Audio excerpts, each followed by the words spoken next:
ल कलर गलत भएको छ यो मेरो है, रङ कलर हालिपठाएँ। एटलिस्ट पर्पल त ठिकै छ, यसलाई छोप्दाखेरि मलाई चाहिँ पर्पलकै हल्का सेड चाहिँ चाहिएको, तर यति डरलाग्दो चाहिँ थिएन, यति डरलाग्दो पर्पलको सेड चाहिँ चाहिएको होइन। तर ब्लू चाहिँ मैले एकदमै गलत गरेँ है, मैले थ्यालो ब्लू हालिपठाएँ। अल्ट्रामराइन युज गर्नुपर्ने थ्यालो ब्लू हालेँ र त्यसले गर्दा राम्रो भएन, र मैले यहाँ चाहिँ अहिले अल्ट्रामराइन ब्लू हालेर चाहिँ सचाउनु खोज्दैछु है, तैपनि भएन, फेरि मिस्टेक भयो, किनभने ग्रिन के अरे ब्लू एकदमै बेसी ब्लू भयो क्या होइन। र त्यसलाई फेरि मैले करेक्सन गर्दैछु, हल्का ब्ल्याकको र वाइटको हल्का ग्रे टोन लगाएर चाहिँ मलाई यत्तिको चाहिँ सेड चाहिएको थियो होइन, साह्रै त्यो हुन्छ नि कार्टुन टाइपको ब्लू पनि होइन, एकदमै अब अलि सटल ब्लू चाहिएको थियो। त्यो ब्लू लगाएँ र अहिले चाहिँ म सेटिस्फाइड छु।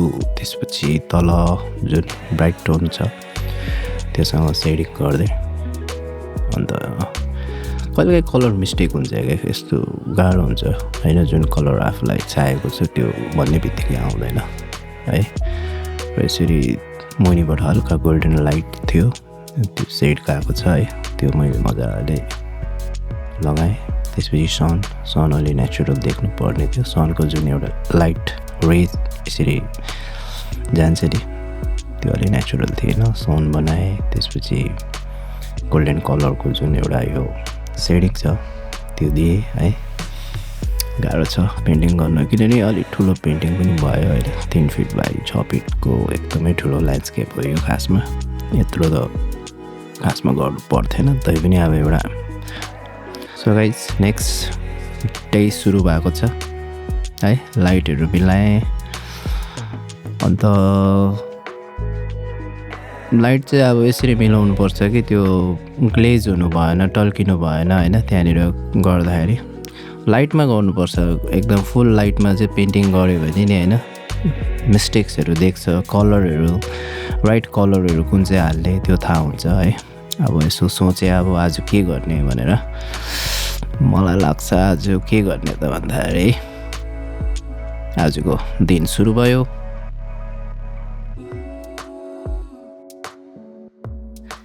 कलरहरू रेडी गरेँ, मैले युज गर्ने बेसिकली यही हो कलर है, yellow occur, yellow white black पनि चाहिन्छ, रेड र ग्रिन।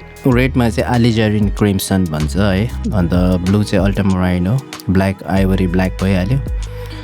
अन्त हाम्रो यो टाइटेनियम वाइट, यसलाई चाहिँ मजाले मिक्स गरेर आफूलाई चाहिएको जस्तो कलर निकाल्ने। अन्त यो चाहिँ यो टाढा देखेको हल्का है रुखको पत्ताहरू बनाएको मैले यसमा हल्का ग्रे टोन हालेको छु, किनभने टाढाको चिजहरू एकदमै कस्तो देख्छ नि, टाढाको चिजहरू चाहिँ अलि निलो देख्छ होइन, जति त्यो चिजहरू चाहिँ सब्जेक्टहरू चाहिँ अगाडि आउँछ त्यो सब्जेक्ट चाहिँ त्यसको मेन कलर देख्छ है। यसलाई पर्सपेक्टिभ पनि भन्दा हुन्छ है, जति टाढा गयो यसले चाहिँ डेप्थ क्रिएट गर्छ पेन्टिङमा।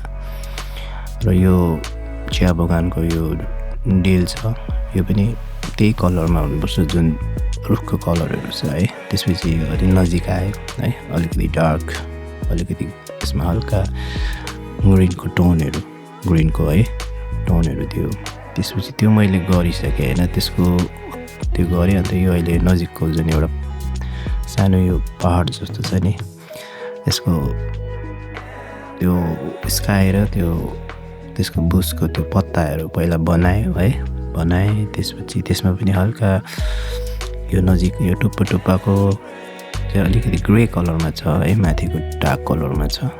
मैले यो भइहाल्यो, बुसहरू यस्तोहरू बनाउँ। त्यसपछि माथिको लाइन सकेपछि यो चाहिँ अब तपाईँको डार्क एरियाहरू हो, यसमा पनि पछि पत्ताको डिटेल्स दिनुपर्छ, तर अहिले चाहिँ फिलहाल मैले यसरी राखेको छु है।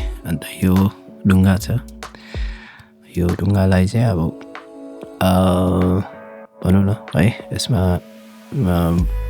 खैरो कलर भन्छ नि, ब्राउन कलर युज गरेको छु। यो जुन मैले यो पर्पल कलर चाहिँ सेडिङ हो है, छाया परेको हो, यसको हाइलाइटको काम बाँकी छ। र आज मैले यति चाहिँ सकेँ होला है, अन्त यो चाहिँ यति चाहिँ कम्प्लिट भएको छ। अब अर्को भिडियोहरूमा म हाल्छु। फेरि एकैचोटि सबै हाल्यो भने लामो हुन्छ र यो मेरो ल्यान्डस्केप सिरिजको चाहिँ पार्ट 2 हो। पार्ट 1 मा मैले पार्ट 1 पनि मैले हालेको छु। तपाईलाई हेर्नु मन छ भने हेर्नुस् र लाइक गर्नु चाहिँ नबिर्सिनुस्, सब्स्क्राइब गर्नुस्, सपोर्ट गर्नुस् है। यस्तै राम्रो राम्रो पेन्टिङहरू म लिएर आउँदैछु। ओके बाई आजको लागि।